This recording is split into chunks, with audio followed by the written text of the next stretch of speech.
Wisconsin offered up its second scrimmage of the spring this past Saturday. Another chance to see that ongoing quarterback competition between Braden Locke and Tyler Van Dyke. Always a chance for the coaches as well to see some of the new guys, the early enrollees, how everybody mixes in with those veterans. And no one was watching more closely than our next guest. Wisconsin head coach Luke Fickell is joining us. It's Rick Pizzo and Dave Wanstead. Dave, because you're here, we call it coach speak, because we have more than one coach on the show. Yes, you absolutely. Rolling with this?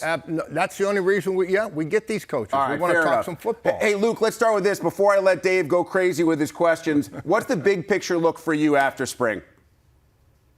We're not done yet, so I haven't switched gears to figure out what the big picture looks like, but it's unique for us. Spring ends as the portal and a lot of different things end. So, we'll move into that recruiting and get ready for the summer stuff. But I think more than anything, it's year two. We gotta do a better job at evaluating where we are and what we need to do as we get working towards August and September.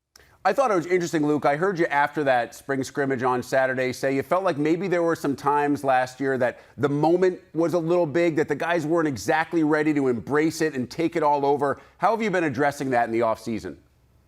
Well, we weren't live this weekend like a lot of teams in their kind of spring scrimmage, but 150 some snaps of live tackling, live ball. A couple weeks ago, we had probably about 100 snaps of live ball.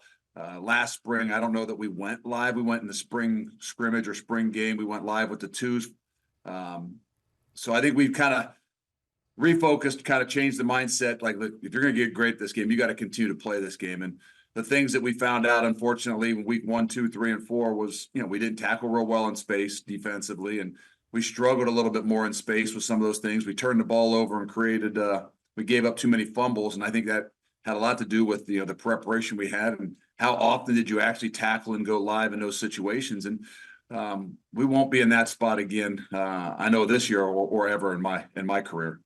Hey, Coach, just a football question here first. On offense, I remember your teams at Cincinnati with Desmond Ridder, and I went back and looked at it. He carried the ball about 8 or 10 times a game, roughly. And then, Tanner Mordecai last year, he was about the same, 8, 10 times a game, running the football, scrambles, whatever call plays.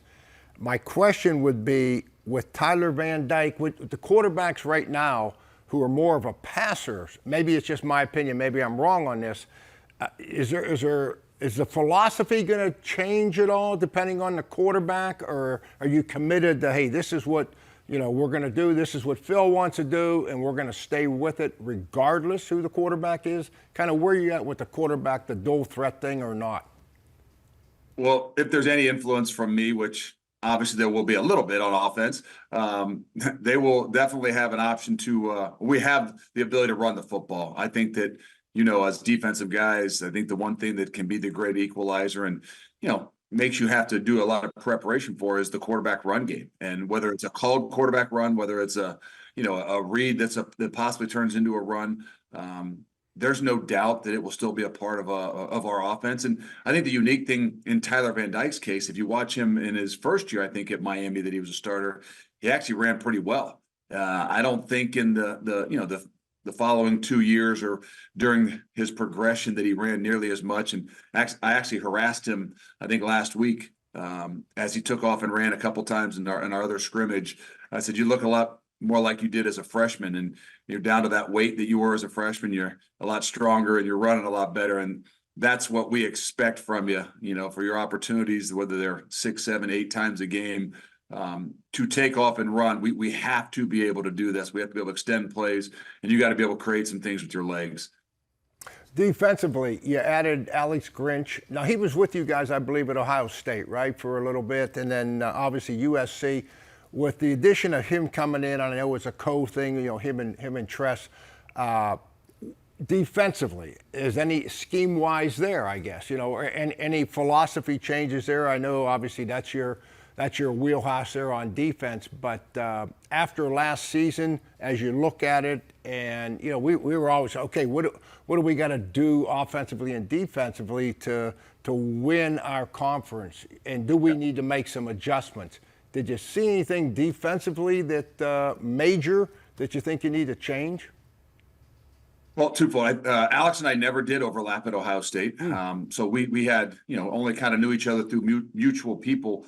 So that's how this, kind of came about from some mutual friendships. And then obviously just knowing of him at his time at, not just USC, but Oklahoma as well. Tress is our defensive coordinator, and that hasn't changed and that won't change.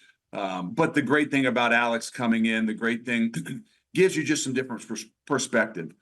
We were pretty average on defense last year, and we know we've got to do some things to become a lot better. I think last year in particular, we were kind of bouncing a little bit back and forth between some of the 3-man stuff and the 4-man stuff, and really trying to figure out who we are and what best suits, for the talent that we've got. And we'll still have a combination of both, but I think that, I think we found our niche a little bit more. And just a bit more of some of the 4-down stuff and what we can do with our outside linebackers from the line of scrimmage.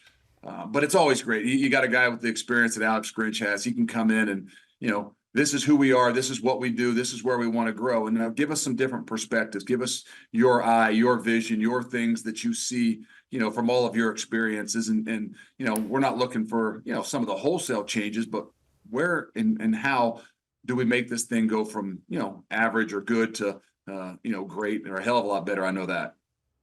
Now, Luke, I know you're focused on the rest of spring. You probably haven't given much thought to the overall schedule. That's what we do. That's what fans do. But you have a fascinating schedule, right? You have Alabama at home in the non-con. I believe your first conference game is a road trip to one of the new members in USC. You also host Oregon. A lot of people believe they'll be in the mix for the Big Ten at the end of the year. What's your kind of take on the big picture look, schedule-wise and competitiveness and all the travel and all the difference that will go into year one in the Big Ten for you and the Badgers? Well, I appreciate it. I'm glad you brought those back up. When people ask Sorry. Really, I've heard, I know that they're out there. I don't know that changes how we prepare. So I tried to kind of put that in the back burner. So that I at least can get a little bit of sleep. But we all knew this. I mean, we knew what we signed up for. When we came here, we knew that the Big Ten was going to continue to grow. Where was it going to really go to? What was it really going to look like? Nobody really knew, but you knew it was going to grow. And you knew that to be in the Big Ten and to be in the SEC, you were going to be at the forefront of everything that's going on. So not that you're going to complain about, what has transpired and all of a sudden the schedule, which you have, you just got to embrace it. And like I said, it doesn't change the way that we go about the things that we're doing, but it is a great reminder for everybody within our program to understand, when we talk about winning a championship, when we talk about playing for a championship, you got to know what that means. And it doesn't just mean winning the West like it has for so many years. It means playing Alabama. It means playing USC. It means playing Oregon. It means playing Penn State. And if you don't understand that, then you're going to be in the wrong place, and you don't understand how we have to go about all the things that we do, from the way that which we lead, the expectations we have on a daily basis.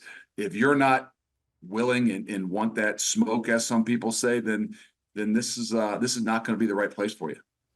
All right, Luke, we're gonna finish here by going a little bit, I think, off the beaten path. I have some inside sources from your time when you were an assistant in Columbus, and okay. I've been told that during some to the death, really intense racquetball games, that you are so competitive that there were perhaps, what's the best way for me to phrase this, perhaps some bending of the rules or some questionable calls. Now, I'm getting this inside information from a certain former All-American linebacker whose name, of course, I will not mention on the show other than saying it was James Laurinaitis. Well, when both of those guys would play against me, it'd be 2-on-1. And I still don't think that they ever did beat me. But if it ever got close, that obstruction, you find out what people are made of when they stand along that edge, that they kind of hold the line over there by the wall, and you put one of those racquetballs square in the middle of their back. And if they squeal, you got it. If they don't squeal, then this is going to be a long game. Dave, do you ever play racquetball with your players when you were head coach? Not with the players, but I love playing. Absolutely. You still playing, Luke? Is that still part of your... No, I don't even know if they have a racquetball court here. I would love to get back to that, because I think those smaller spaces are a little bit better for me nowadays. Yeah. But I do like to kind of find out what you got with the people that you're playing against. And there's different ways, especially in that small quarters, to figure that out. Just a note to anybody who ever is lucky enough to play racquetball against Wisconsin head coach Luke Fickell, I would go full pads just in case. Stay in the middle. Saying. Stay in the middle of the court. I'm just saying. Yeah, don't stand along that edge, man. Don't be blocking my line. You gotta find out if they'll move or if they'll squeal or not. Oh, awesome stuff, Luke. We appreciate you talking football and some non-football stuff with us as always. Best of luck to you and the Badgers for the rest of the spring. Look forward to seeing you on the field this fall. Appreciate it. Thanks, guys. See you, Coach. Oh, so much fun. Let's turn our attention to men's lacrosse next. Top seed Johns Hopkins opening its conference tourney Thursday. We'll catch up with Blue Jays headman and Big Ten Coach of the Year Peter Milliman when Big Ten Today returns.